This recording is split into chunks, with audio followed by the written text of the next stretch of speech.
नमस्कार। कभी सोचा है कि हमारी कुछ आदतें या सोच आखिर आती कहां से हैं? आज हम अपने अवचेतन मन की गहराइयों में उतरेंगे और ये जानेंगे कि इसे सफलता के लिए फिर से प्रोग्राम कैसे किया जा सकता है।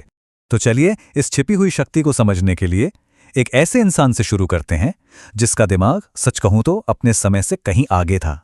निकोला टेस्ला, वही जीनियस जिन्होंने हमें एसी पावर और रिमोट कंट्रोल दिया।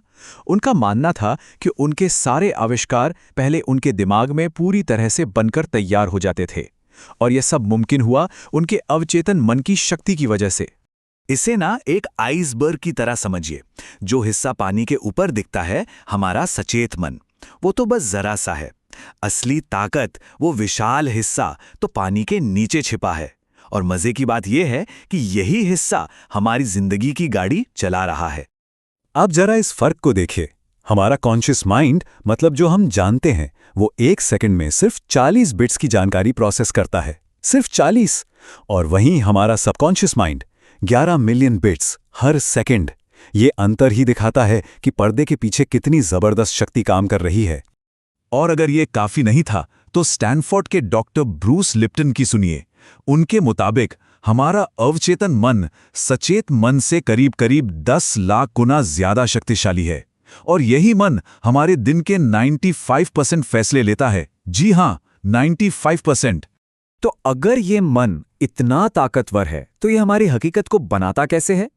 जवाब छिपा है हमारे विश्वासों में। वो विश्वास जो बचपन से हमारे अंदर जड़ें जमा लेते हैं। इस बात को समझने के लिए चलिए एक छोटी सी कहानी देखते हैं, 2 लड़कों की, टीटू और सोनू की। टीटू ने बचपन से सुना पैसा पेड़ पर नहीं उगता, या पैसे कमाना बहुत मुश्किल है, मतलब हमेशा कमी और मुश्किलों की बातें। दूसरी तरफ था सोनू, जिसे सिखाया गया जहां चाह वहां राह, और मेहनत करो पैसा खुद आएगा। उसे संभावनाओं की दुनिया दिखाई गई। और बड़े होकर क्या हुआ? टीटू हमेशा पैसों को लेकर परेशान रहा, कोई रिस्क नहीं लेता था, जबकि सोनू, वो हमेशा आगे बढ़ने के मौके ढूंढता और परेशानियों से सीखता। तो सबसे जरूरी बात क्या है? ये जो बचपन के पैटर्न्स हैं ना, ये एक पुराने कंप्यूटर सॉफ्टवेयर की तरह हैं, जिसे अब एक अपडेट की सख्त जरूरत है।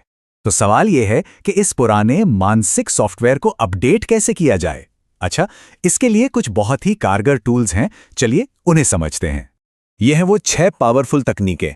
देखिए, जर्नलिंग से हम अपने अंदर छिपे विश्वासों को पहचान पाते हैं। डोपामाइन डिटॉक्स, मतलब फोन और सोशल मीडिया जैसी छोटी छोटी खुशियों से दूरी, ये हमें बड़े लक्ष्यों पर फोकस करने में मदद करता है। माइंडफुलनेस से हम अपने ऑटोमेटिक रिएक्शन को पकड़ना सीखते हैं।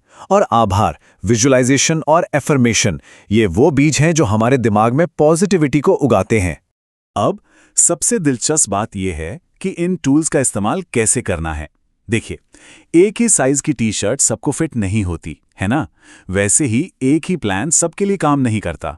तो हमें अपना खुद का एक पर्सनल प्लान बनाना होगा।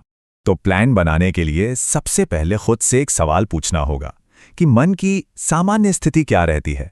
क्या वो शांत रहता है या अक्सर सोच विचार में डूबा रहता है? देखिए, अगर मन बहुत ज्यादा सोचता है, हाइपर एक्टिव रहता है, तो उसके लिए फोकस्ड ब्रीदिंग मेडिटेशन करना बेहद जरूरी हो जाता है, अनिवार्य है। लेकिन अगर मन शांत और केंद्रित है तो मेडिटेशन एक अच्छा विकल्प है, पर जबरदस्ती नहीं।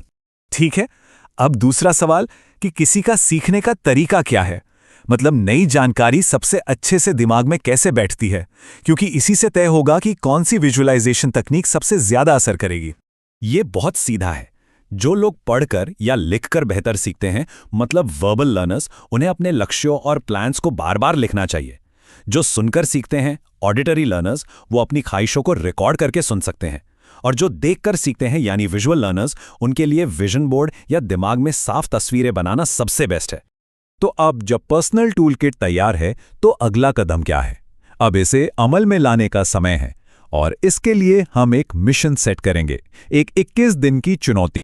लेकिन 21 दिन ही क्यों? ये नंबर आया है plastic surgeon doctor Maxwell malt से। उन्होंने देखा कि उनके मरीजों को अपने नए चेहरे के साथ एडजस्ट होने में करीब 21 दिन लगते थे। बाद में आदतें बनने पर जो रिसर्च हुई, उसने भी इस बात को सपोर्ट किया। तो 21 दिन बाद पता कैसे चलेगा कि कुछ बदला है? देखिए, इसकी कोई मशीन नहीं है, इसे महसूस करना पड़ता है। जब अचानक कोई नेगेटिव ख्याल आए और हम उसे पकड़ लें, जब हम अपने कंफर्ट जोन से बाहर निकलकर कोई छोटा सा नया काम करें, या जब हमें लगे कि दिन में खुशी और पॉजिटिविटी का एहसास पहले से थोड़ा बढ़ गया है, बस यही प्रगति है। असल में ये पूरी प्रक्रिया पुराने ढरे पर चलने की जगह होश में रहकर अपनी नई जिंदगी घड़ने की है। तो अब सवाल सिर्फ एक ही बचता है, ये रीप्रोग्रामिंग शुरू कब होगी?